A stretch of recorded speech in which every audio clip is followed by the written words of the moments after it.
The most awaited debate does God exist بالآخر نشر کر دی گئی، اور اس ڈبیٹ میں جس قدر سخت مقابلہ متوقع کیا جا رہا تھا، نتیجہ اس کے بالکل برعکس نکلا۔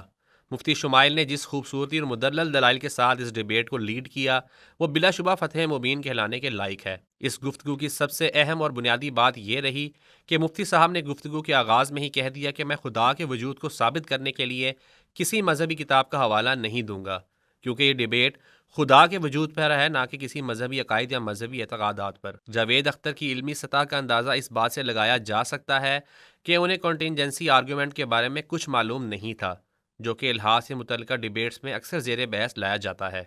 اس ڈیبیٹ میں مائک ڈراپ مومنٹ اس وقت ہوا جب مفتی صاحب نے نازی جرمنی کا حوالہ دیا۔ آئیے اس ڈیبیٹ کے چیدہ چیدہ مناظر ملاحظہ کرتے ہیں۔ تمام تعریفیں اس کریٹر کے لیے جس نے اس یونیورس کو ایک مقصد کے تحت پیدا کیا ہے۔ سب سے پہلا اسٹینڈرڈ جسے میں سمجھتا ہوں کہ ہمارے ریسپیکٹڈ جناب جاوید اختر صاحب بڑی تیزی کے ساتھ اس کی طرف لپکیں گے، وہ ہے سائنس۔ لہذا آج اس ڈیبیٹ میں گاڈ کی ایگزسٹنس کو ثابت کرنے یا اسے ڈینائی کرنے میں سائنٹیفک ایویڈنس کو ایکسپٹ نہیں کیا جائے گا۔ لہذا آج کی ڈیبیٹ میں ایک بھی ایویڈنس کسی بھی مذہبی اسکرپچر سے نہیں دوں گا، تاکہ جاوید اختر صاحب کے لیے وہ ان ایکسپٹیبل نہ ہو۔ تیسرا جو معیار ہو سکتا ہے وہ ہے آبزرویشن۔ بھائی کوئی کہے کہ ہمیں خدا دکھاؤ، اگر ہے تو دکھاؤ، یا یہ کہ خدا کے ایگزسٹنس پر امپیریکل ایویڈنس دو، تو یہ ہے در حقیقت غلط ٹول کا استعمال کرنا۔ یہ ایسا ہی ہے کہ جاوید صاحب مجھ سے یہ مطالبہ کریں کہ مفتی صاحب آپ میٹل ڈیٹیکٹر کے ذریعے پلاسٹک ڈیٹیکٹ کر کے دکھائیں۔ اب چونکہ پلاسٹک ڈیٹیکٹ نہیں ہو پا رہی ہے، لہذا plastic does not exist. No, you are using the wrong tool. اس ٹول سے پلاسٹک کو ڈیٹیکٹ نہیں کیا جاتا۔ میں سمجھتا ہوں کہ گاڈ کے ایگزسٹنس پر امپیریکل ایویڈنس کا مطالبہ کرنا ایک بچکانہ مطالبہ ہے، اور ہمارے ریسپیکٹڈ جناب جاوید اختر صاحب اس اسٹیج سے اب بہت آگے نکل چکے ہیں۔ آخری چیز، انہوں نے کہا کہ خدا دنیا بنانے سے پہلے 150 سال پہلے یا کروڑوں سال پہلے کیا کر رہا تھا۔ ارے حضرت، چلیں بہرحال میں جواب دے دیتا ہوں، آپ ہمارے ریسپیکٹڈ پرسنالٹی ہیں، اگر آپ نہیں ہوتے تو میں ایسے انٹرٹین ہی نہیں کرتا۔ ٹائم یہ 100 سال پہلے یا 100 سال بعد، پہلے بعد میں ابھی، یہ وہ الفاظ ہیں جن کا تعلق ٹائم سے ہے۔ ٹائم شروع ہی ہوا ہے یونیورس کی بگننگ کے بعد، تو اس کے پہلے خدا کیا کر رہا تھا؟ سوال illogical ہے، یہ فلسفی ہے۔ یعنی آپ یہ کہہ رہے ہیں کہ یونیورس کے بننے سے پہلے خدا کیا کر رہا تھا؟ ٹائم کے بننے سے پہلے کا تعلق ٹائم سے، ٹائم اس وقت تھا ہی نہیں، تو یہ سوال ہی انویلڈ ہے خدا کے تعلق سے۔ آپ نے کہا کہ کسی مذہبی کتاب میں ڈائناسور کا ذکر نہیں ہے۔ افسوس کہ آج تک کسی میتھمیٹکس کے کتاب میں مجھے ڈائناسور کا ذکر نہیں ملا۔ تو اس کا مطلب میتھمیٹکس کی کتاب بیکار ہے؟ نہیں، اس کا وہ ٹاپک نہیں ہے۔ ریویلیشن کا اور مذہبی کتابوں کا ٹاپک یہ نہیں ہے کہ آپ کو آ کے بتائے سائیکل کیسے بناتے ہیں، یا آ کر یہ بتائیں کہ جو ہے ڈائناسور کب تھا۔ وہ تو مورالٹی سکھانے آیا ہے، گاڈ کے بارے میں بتانے آیا، نان فزیکل ریالٹی کی حقیقت کو سکھانے کے لیے آیا۔ ریلیجن سائنس کو روکتا ہے؟ نہیں روکتا، اگر روکتا ہے تو غلط کرتا ہے۔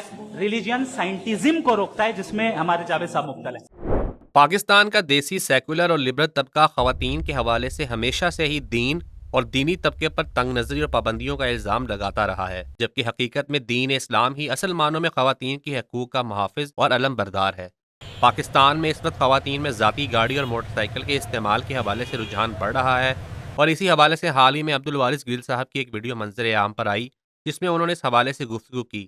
آئیے اس گفتگو کو ملاحظہ کرتے ہیں۔ وارث بھی، آپ بھی سفر کرتے ہیں تو آپ نے دیکھا ہوگا کہ پنجاب، بالخصوص لاہور، فیصل آباد، اس طرح کے جو بڑے شہر ہیں، وہاں پہ کافی ٹرینڈ آ رہا ہے خواتین کے بائک چلانے کا، ای اسکوٹیز کا کافی رجحان ہے۔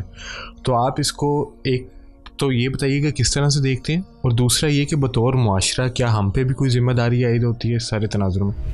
بارک اللہ فیکم، یہ بڑا اہم سوال آپ نے پوچھا ہے۔ بالکل بحیثیت مسلم معاشرہ ہم پہ بہت بڑی ذمہ داری عائد ہوتی ہے۔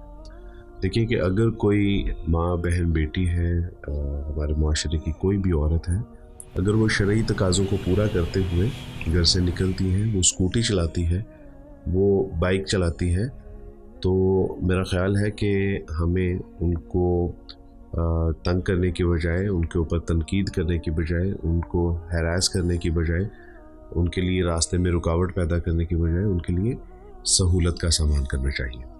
بحیثیت مسلم معاشرہ ہم پر سب پر یہ ذمہ داری عائد ہوتی ہے کہ ہم اس بات کا احساس تو اپنے اندر پیدا کریں کہ اگر ایک لڑکی گھر سے نکلی ہے اور اکیلی بائک چلانے پر مجبور ہے، تو ممکن ہے کہ وہ اپنے باپ کی شفقت کے سائے سے محروم ہو چکی ہو, اس کے سر پہ اس کا باپ نہ ہو. یہ بھی ممکن ہے کہ اس کا شوہر بیمار ہو. یہ بھی ممکن ہے کہ ان دونوں میں سے کوئی نہ ہو, بھائی بھی نہ ہو, اور وہ گھر کی خود کفیل ہو. یہ بھی ممکن ہے کہ وہ اپنے بچوں کو اکیلی اسکول چھوڑنے پر مجبور ہو. یعنی یہ ساری چیزیں ہم کیوں نہیں سوچتے. اور دیکھیں دوسرا, اگر بچیاں بائک چلانے پر اور اسکوٹی چلانے پر مجبور ہوئی ہیں تو وہ ایک بہت بڑی ذلت سے ان کو نجات بھی ملی, اور وہ ذلت ہے رکشوں کی سواری کی. مثلاً رکشوں کے اوپر اکثر آپ نے دیکھا ہوگا کہ اگر 2 خواتین بیٹھی ہیں تو تیسرا مرد بیچ میں گھسیٹ دیا جاتا ہے, اور وہ کہتا ہے کہ اگر آپ نے نہیں بیٹھنے دینا تو آپ 3 سواریوں کے پیسے دے دیجیے. یا اگر ایک عورت بیٹھی ہے اور ساتھ ایک مرد بیٹھا ہے تو آپ نے اکثر دیکھا ہوگا کہ خواتین بیچاری سہم کے بیٹھی ہوتی ہیں, ڈر رہی ہوتی ہیں, اور مرد جو ہے وہ چوڑا ہو کے بیٹھا اور اس کی کوشش ہوتی ہے کہ میں کسی طرح سے اس کے ساتھ لگ جاؤں. تو جہاں یہ ان کے لیے اسکوٹی اور موٹر سائیکل نے سہولت کا سامان کیا ہے کہ اس کو فریڈم ملا ہے, اس کو انڈیپینڈنٹ ہوئی ہے وہ, تو میرا خیال ہے کہ اس میں ہم بحیثیت مسلم معاشرہ ہم سب پر یہ ذمہ داری عائد ہوتی ہے کہ ہم ان کے لیے سہولت اور آسانی کا سامان کریں.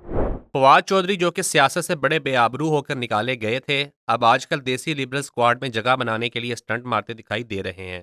فواد چودھری نے نادر بلوچ کی ایک ٹویٹ کو ری پوسٹ کیا جس میں وہ کیسر احمد راجہ صاحب کی ایک ویڈیو پر قومی سلامتی کا واویلا کرتے نظر آ رہے تھے. اس ٹویٹ پر سوشل میڈیا صارفین نے فواد چودھری کو آڑے ہاتھوں لیا. ایک صارف نے کہا, تم جیسے کردار ہمیشہ شیطان کی بغل کی بدبو سونگتے ہی کیوں پائے جاتے ہیں؟ جب یہی عدلیہ تمہاری ضمانت نہیں دے رہی تھی, بھگا کر تمہاری فٹ بال کی ہوا کم کر دی تھی, تب یہ سارا نظام برا تھا.